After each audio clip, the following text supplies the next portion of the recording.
Pemirsa, menjelang perayaan Tahun Baru Imlek, sejumlah toko di Kota Denpasar mulai dipadati pembeli. Beragam pernak-pernik khas Imlek dijajakan untuk menyemarakan suasana mulai dari lampion hingga angpau. Menariknya, pembeli tahun ini didominasi pelaku usaha. Suasana berbeda tampak di sejumlah toko pernak-pernik di Jalan Sutomo Denpasar Utara. Di etalase toko ini dipenuhi hiasan bernuansa merah dan emas, warna khas perayaan Imlek. Lampion berbagai ukuran, gantungan dinding bertuliskan doa dan harapan, hingga amplop angpau berjejer rapi menarik perhatian pembeli.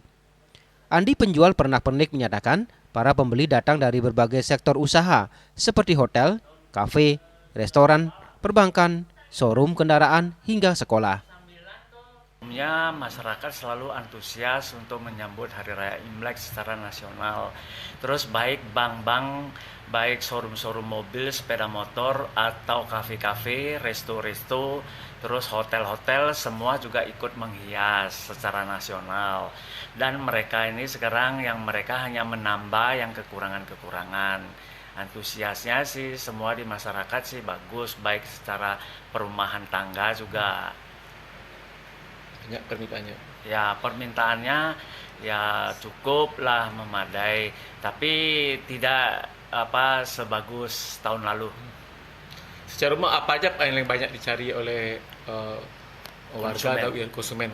Ya, konsumen yang banyak mencari hiasan itu ya lampion, terus untuk pernak-pernik yang gantung-gantung, baik berupa lampu maupun berupa garlan-garlan. Itu mereka selalu membutuhkan hal itu untuk hiasan-hiasan Imlek ini.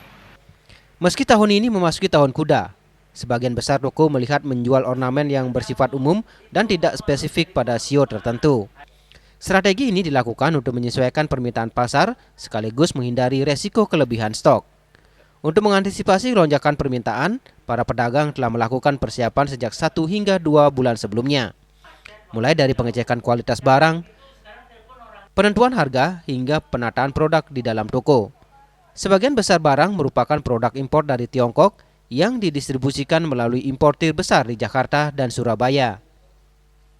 Pedagang mengaku jika ada permintaan mendadak dalam jumlah besar, tidak selalu bisa dipenuhi karena keterbatasan stok. Dengan meningkatnya antusiasme pelaku usaha, pernak-pernik Imlek di Denpasar diharapkan mampu menambah semarak perayaan sekaligus mendongkrak perputaran ekonomi lokal. Winate dan Mastika, Bali TV.